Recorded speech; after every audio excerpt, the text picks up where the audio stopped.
இன்னைக்கு இந்தியாவோட ஒரு துக்கமான அல்லது துயரமான நாள் அப்படின்னு சொல்லலாம். அதுக்கு காரணம் ஒடிசாவில் பாலாசூரில் பகனகா அப்படின்ற இடத்துல நடந்த ட்ரெயின் ஆக்சிடென்ட். இந்த ட்ரெயின் ஆக்சிடெண்ட்டில் டோட்டலாக 3 ட்ரெயின் இன்வால்வ் ஆகிருக்கு. அதில் ஃபர்ஸ்ட் ட்ரெயினாக சொல்லப்பட்டது சென்னை பவுண்ட் கோரமண்டல் எக்ஸ்பிரஸ், அதுக்கு அடுத்தது யஷ்வந்த்பூர் ஹவுரா சூப்பர்ஃபாஸ்ட் எக்ஸ்பிரஸ், அடுத்தது கூட்ஸ் ட்ரெயின். இந்த ஆக்சிடென்ட் எப்படி நடந்தது அப்படின்னு பார்த்தீங்கன்னா, நேற்று அதாவது ஜூன் 2ஆம் தேதி சரியாக ஒரு 3 மணிக்கு வெஸ்ட் பெங்காலில் உள்ள ஷாலிமர் ரயில்வே ஸ்டேஷன்லேருந்து கோரமண்டல் எக்ஸ்பிரஸ் புறப்பட்டு சென்னைக்கு வந்துட்டு இருக்கு. ஸோ இரவு சரியாக ஒரு 7 மணிக்கு பாலாசூர் மாவட்டத்தில் பகனகா அப்படின்ற இடத்துல இந்த கோரமண்டல் எக்ஸ்பிரஸ் டீரெயில்மெண்ட் ஆயிருக்கு, அதாவது தடம் புரண்டு இருக்கு. இந்த தடம் புரண்ட ஒரு சில மணித்துளிகளிலே யஷ்வந்த்பூர்லேருந்து ஹவுரா போகிற சூப்பர் ஃபாஸ்ட் எக்ஸ்பிரஸ் தடம் புரண்ட போகிஸ், அதாவது பெட்டிகள் மேலே மோதி இந்த விபத்தை மேலும் ஒரு கோர விபத்தாக மாற்றிருக்கு. அதை தொடர்ந்து கூட்ஸ் ட்ரெயினும் இந்த தடம் புரண்ட ரயில் பெட்டிகள் மீது மோதி இந்த விபத்தை இந்த டிக்கேடில் நடந்த மிக மோசமான ஒரு ட்ரெயின் ஆக்சிடெண்ட்டாக மாற்றிருக்கு. இந்தியாவில் நடந்த மிக மோசமான ட்ரெயின் ஆக்சிடெண்ட்டாக 1981 பீகாரில் பகமதி ரிவரில் ட்ரெயின் கவிழ்ந்ததை சொல்லுவாங்க. அதுக்கு அடுத்ததாக பாலாசூர் மாவட்டத்தில் நடந்த இந்த ரயில் விபத்தை சொல்லிட்டு இருக்காங்க.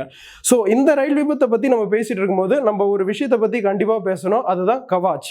2022 மார்ச் மாதம் யூனியன் பட்ஜெட் அப்போ யூனியன் ரயில்வே மினிஸ்ட்ரி கவாச் அப்படின்ற ஒரு சிஸ்டத்தை இன்ட்ரடியூஸ் பண்ணுறாங்க. அது என்னன்னா ஆட்டோமேட்டிக் ட்ரெயின் ப்ரொடக்ஷன் சிஸ்டம் அப்படின்னு சொல்கிறாங்க. இதுக்கு கவாச் அப்படின்ற பேர் வைக்கிறாங்க. இது கவாச் அப்படின்றதுக்கு ஆர்மர் அப்படின்றதும் ஒரு பொருள்.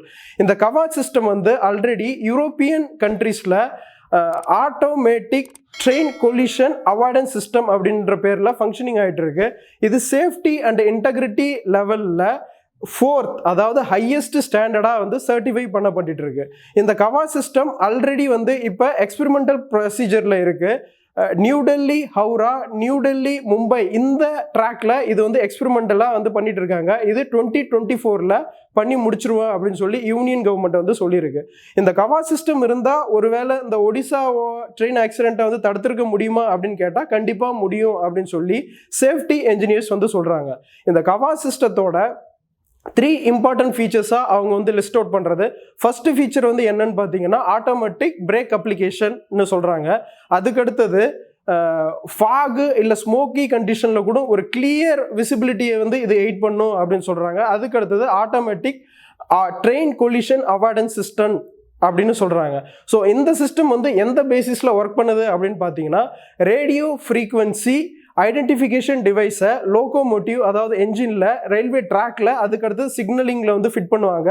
ஸோ இந்த 3க்குள்ள ஒரு கோஆர்டினேஷன் நடந்து இதோட ரேஞ்சஸ் பார்த்தீங்கன்னா ஒரு 5 கிலோமீட்டர்ஸில் எந்த ஒரு அப்டக்கிள்ஸோ ஹிண்டரன்ஸோ இருந்தாலும் அதை உடனுக்குடனே ரயில்வே லோகோ பைலட்டுக்கோ அசிஸ்டன்ட் பைலட்டுக்கோ அதை இன்ஃபார்ம் பண்ணி அப்படி அவங்க ஃபெயில் ஆகிற பட்சத்தில் ஆட்டோமேட்டிக்காக அதுவாகவே பிரேக்கை அப்ளை பண்ணிடும் அப்படின்னு சொல்கிறாங்க. இதுதான் இந்த கவாச் சிஸ்டத்தோட ஒரு ஸ்பெஷாலிட்டி. பட் ஆனால் எக்கனாமிக்கல் வைஸாக இது ரொம்பவே காஸ்ட் அதிகமாகும் அப்படின்னு சொல்கிறாங்க. ஃபார் எக்ஸாம்பிள் பார்த்தீங்கன்னா இந்த கவாச் சிஸ்டத்தை இம்ப்ளிமெண்ட் பண்ணுறதுக்கு 1 கிலோமீட்டருக்கு 50 lakhs வரைக்கும் ஆகும் அப்படின்னு சொல்கிறாங்க.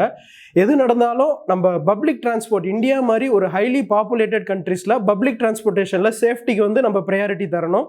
இது யாராலையும் மறுக்க முடியாதது.